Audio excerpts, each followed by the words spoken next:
Hi everyone, so in today's video we will be learning how to make this elegant dress, so please stay tuned and enjoy. These are the materials you'll be needing.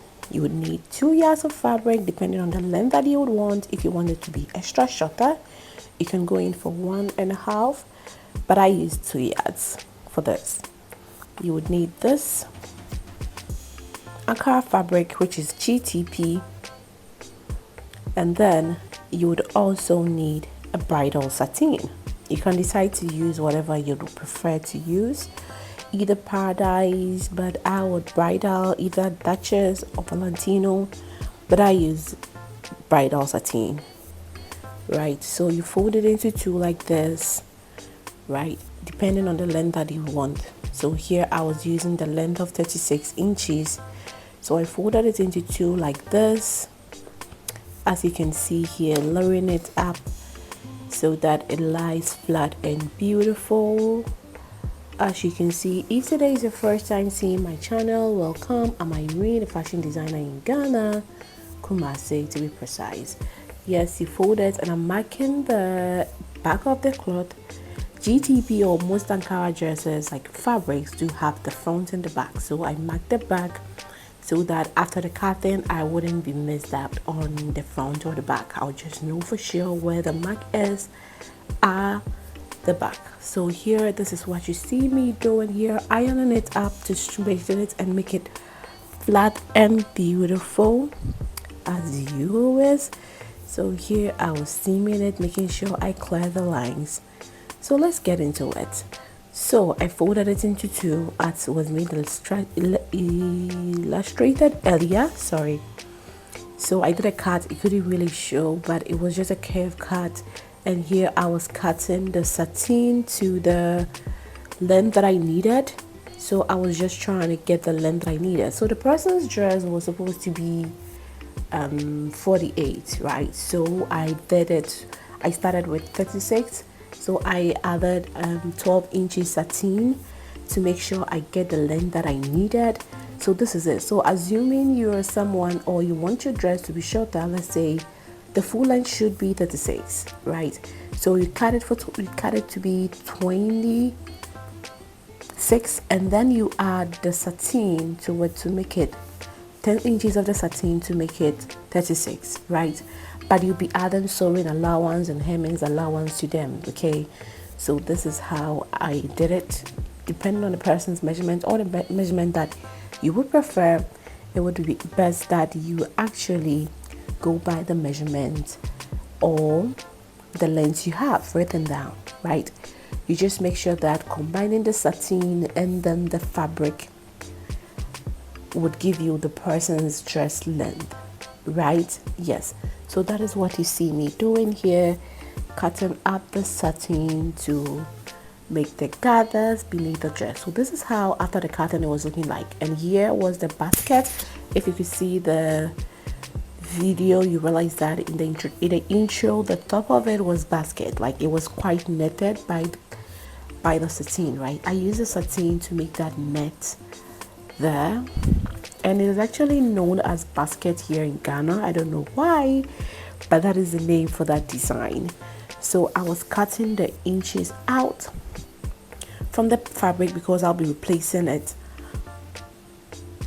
with bridal satin, right? So here I was marking the neck width out of it as well, so you can see me marking it up.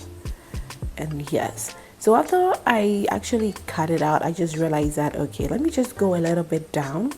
The person really never came in for measurement. I was just making it. It's made to fit, right? So the person sent me a measurement, and she was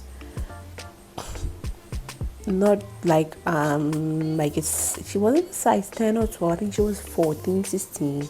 So I just wanted it to be a bit down, since so that it can show a little bit of cleavage, not too much, not too small. So I added an inch to it so that I could get that a perfect cut. Not too much cleavage, not too small, not too high up.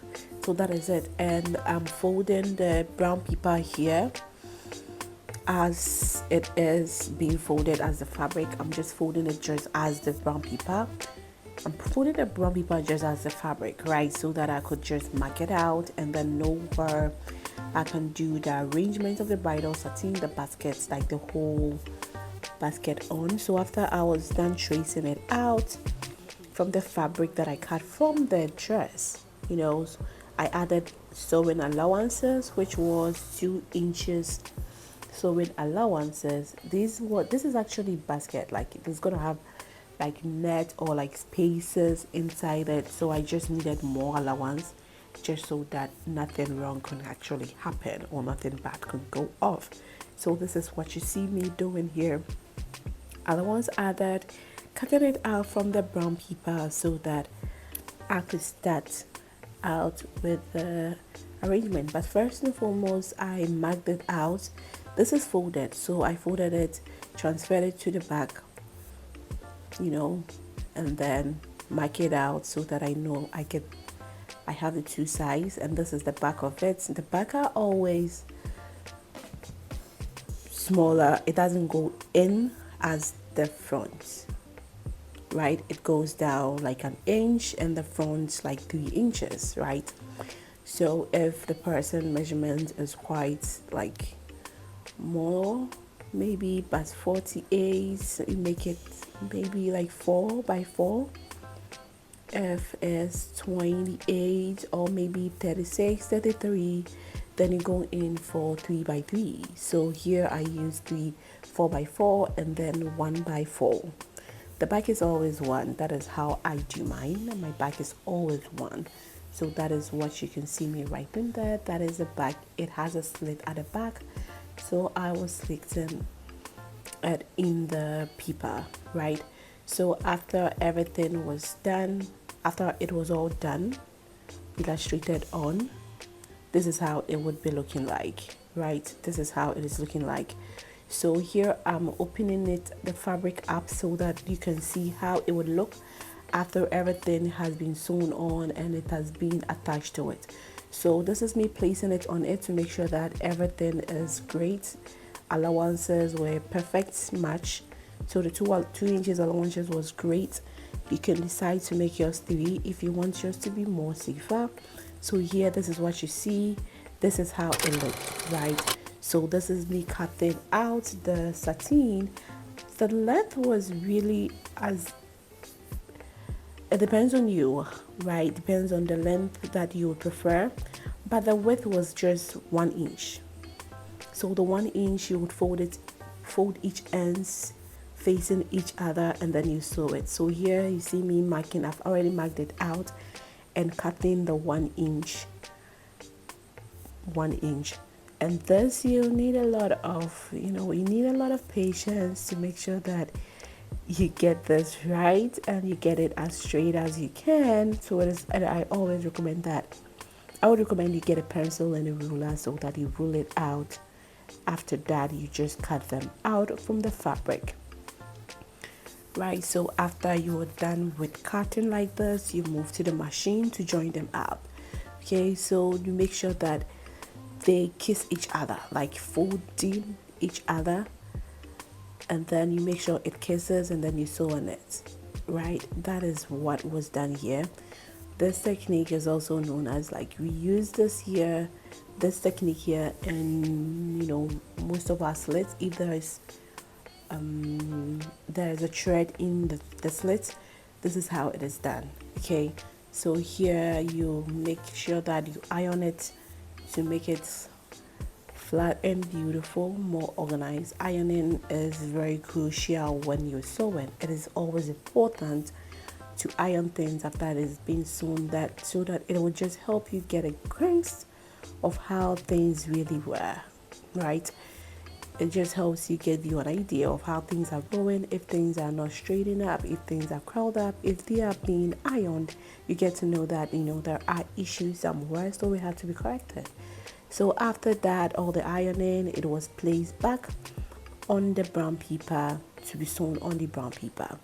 These inches are 2 inches, but after the whole thing, the 2 inches was done, I closed it up with another extra inches, so the spaces at the end of the day ended up being 1 inch. It wasn't just 2 inches, it was just 1 inch.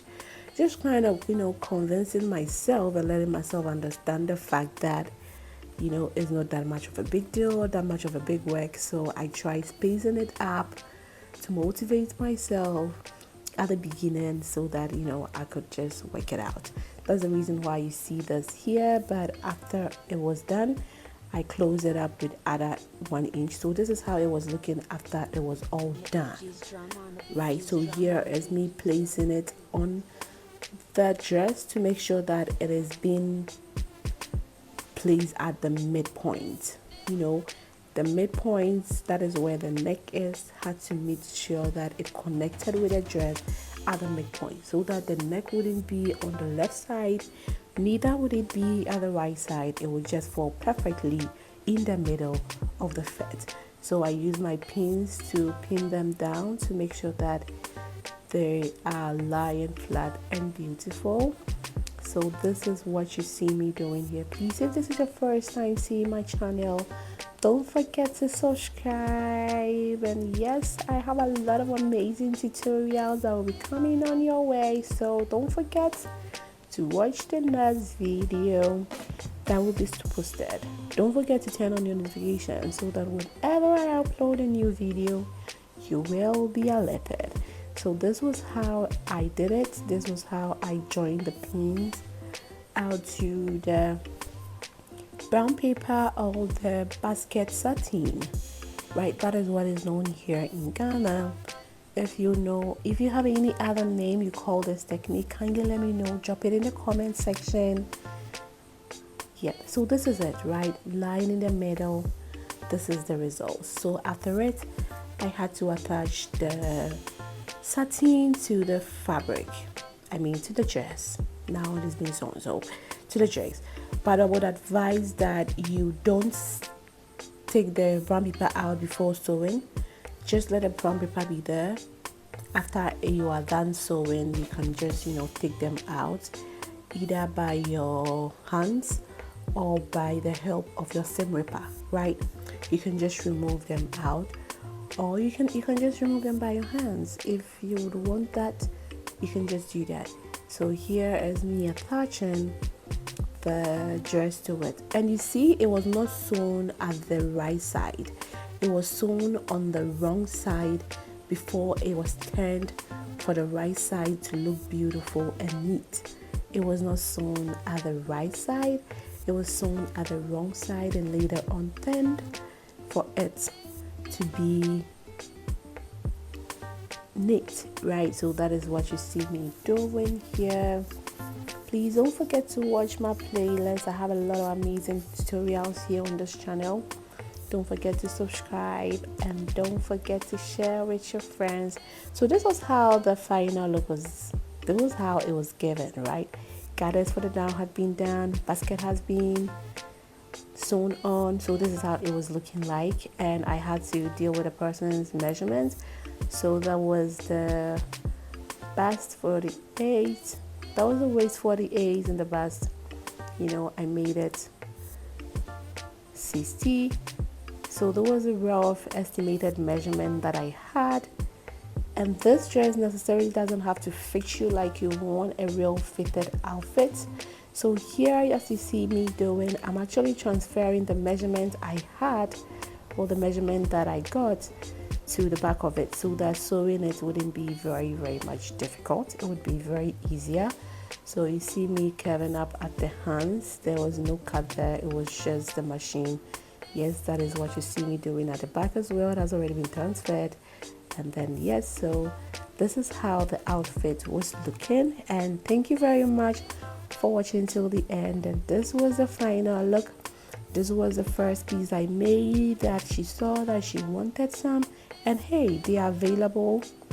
If you are interested in purchasing one, kindly let me know your dress size. We'll send you fabric so you can choose from them, and then we'll make a unique piece for you with your preferred fabric and your preferred dominating color of the satin, right? You will decide on what to choose. That is one of the greatest advantages on made to wear.